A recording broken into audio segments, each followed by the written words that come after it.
Hey everybody, how's it going? My name is Ivan and today I'm back with another Photoshop tutorial. This time it's going to be slightly different. We're going to be having tips and tricks and not a general guide on how to make a specific thing. And I do want to apologize in advance. I don't have a video editor. I don't know how to edit videos myself. So there's not going to be any fancy transition screens or zoom ins or other effects you generally see with a tutorial. But I'll do the best I can to make this as comprehensive and as easy to follow as I possibly can. So the way I'm going to start out is I'm going to talk about this main home page for Photoshop. Now this you're only going to see this with the Creative Cloud versions of Photoshop. Older versions, you're not going to get this. So on this home screen, you can quickly see the recently opened projects that you've had. And this is really nice if you want to quickly get into something you were previously working on. So let's say this was a project that I'm still in the middle of. I can just click it and it pops right up. Let's say you want to create a new project.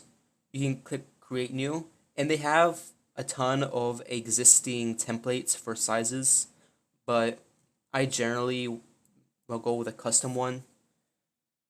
Traditionally, I work with 1000 by 1000s, and I adjust as needed depending on the project. If you're wanting to print something, make sure the resolution is at least 250, even 300, and you're using color mode CMYK. The reason is when you're printing, printers only print in CMYK, they don't print in RGB. So if you're working on the project in RGB and then it prints in CMYK, the colors may not look like how you intend them to look. And you want to make sure the resolution is as high as possible so you get the highest quality prints. And when you're actually working on the objects, if let's say you want to make a t-shirt and your image is going to be 6 by 6 inches, well, this is 3 by 3 inches, so that isn't going to look great once you actually go to print. So just to be safe, we'll make this 10 by 10. So we have a little wiggle room, and we're going to guarantee that the image is of the highest quality as we possibly can. Next thing is I want to show off this really neat tool in Photoshop that I love, and honestly I should be using more and I think other people should be using more, but I don't think many people are really that familiar with it. And this tool is called the gradient tool. Now this tool lets you create some really cool effects. This is just one example. Right here you can see that this sky is blending in with this white background. Now this is happening right here, and the way this works is, oops, I deleted the wrong thing. The way this works is you need to first create a layer mask by clicking this right here. And this whole white area is your entire image. So if that whole little icon is white, then you can see your entire image. But once you start adding black, you're going to see that you're cutting through the image, and the shape that is cutting through is the shape that you're using. So this is where the gradient tool comes in, because what the gradient does is it basically creates a staggered opacity effect. So you'd go from 90% opacity all the way down to 10 or 0. So you hold shift if you want to go in a straight line. Because if you don't hold shift, then you're going to be all over the place. So hold shift and go like that. And you can see that now there is a gradient right here. You can also look right in the corner. And what it's doing is it's allowing this to blend into this seamlessly. And if we pop this back up, looks good. Now I might want to add a bit more gradient personally, because that's not how I want it to look, but you get the idea.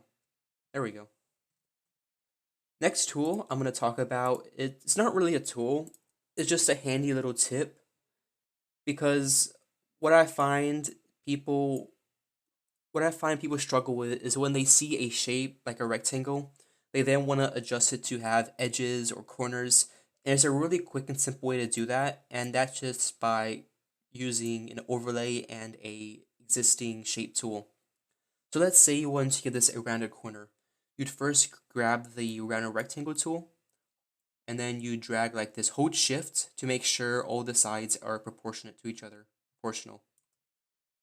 And if you want to change the corners to make them more or less rounded, hold control, hold your left mouse button, and then drag left or right. You can also adjust the values manually. Let's say you want to go 30, like that. And then it gives you the desired effect for the edges. Then to overlay the shape and give it its rounded corners, you bring it on top, and you can either right click and hit create clipping mask, or you can hold Alt click right here when you see this little icon pop up, and now it has the rounded corners. Now you want to make sure the image that you're overlaying covers the entire image that you're overlaying onto. Otherwise, you're going to have some bleed through. So you can go ahead and resize as needed to accomplish that. There we go. Voila, just like magic. Now this can work for other shapes. You can create custom shapes. For example, if I wanted to do this thing right here for some strange reason, you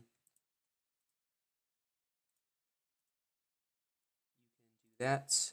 Bring this up top, create clipping mask, and wow, would you look at that? So much better than the original.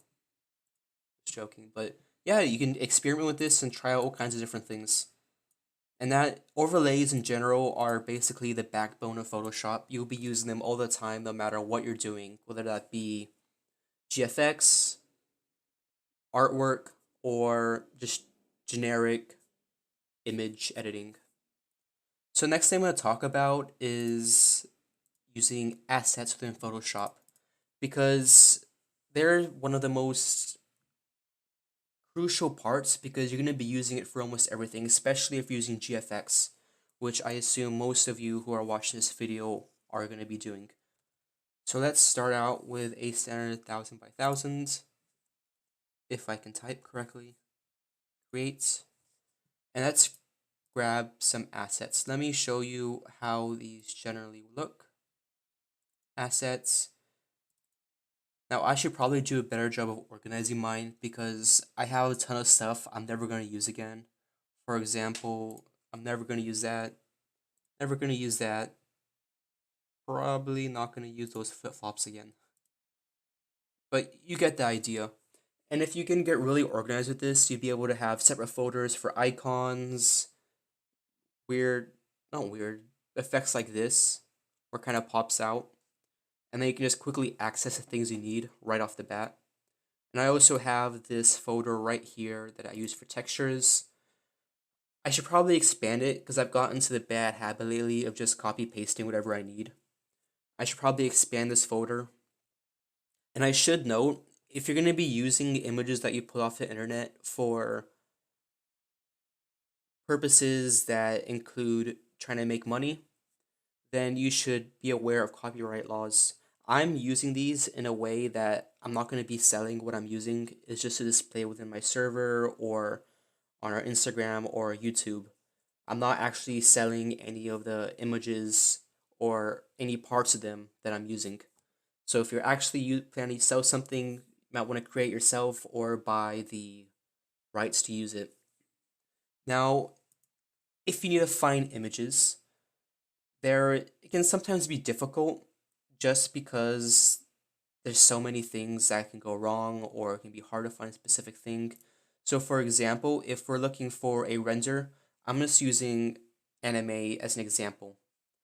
You can click on, let's say, this one right here, and you can't use this. You can, if you really wanted to, you could go around and render her yourself and get all of this background out, but it's much more efficient to find it without a background right off the bat.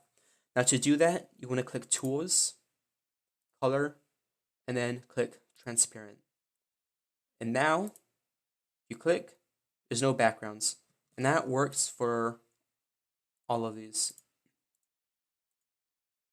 Makes it nice and easy to use them. Now, if let's say you want to use this image, you cannot just click copy image, open up Photoshop, and paste, because that transparent background is going to disappear.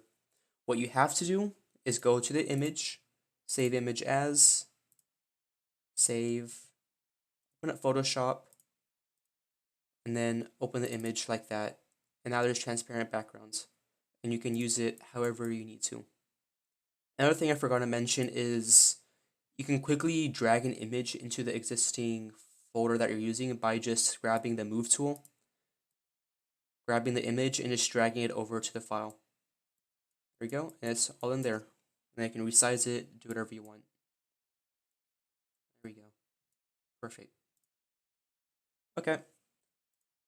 So next thing I'm going to talk about is how to organize your Photoshop files, because after a while, it's going to start getting very, very cluttered. So you're going to make sure that everything is organized in a way that you can find it. Now, I know I'm the one talking about this, and I'm the one trying to give the advice on it, but my folders aren't perfect. I could probably do a better job. Well, I know I could do a better job. But this is just an example of how I'm trying to organize my files. So let's say I open this up. You see this little T right in the front. That T stands for template. W stands for work in progress. And I have, let me see if I can find it. General stuff. D means done.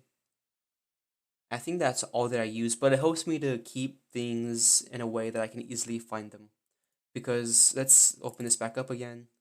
This is my standard work folder. Just looking at this, it's going to take me a year to find anything. I'll have to open up everything, I have to check everything, and that's going to take forever, and I'm going to hate it. So if you can, try to keep everything organized so you can find it easily and quickly. So that pretty much wraps up this tutorial. Once again, I apologize for the not perfect quality, lack of transitions, but we'll try to improve this as we go along. I hope you guys enjoyed, and have a great day. Bye.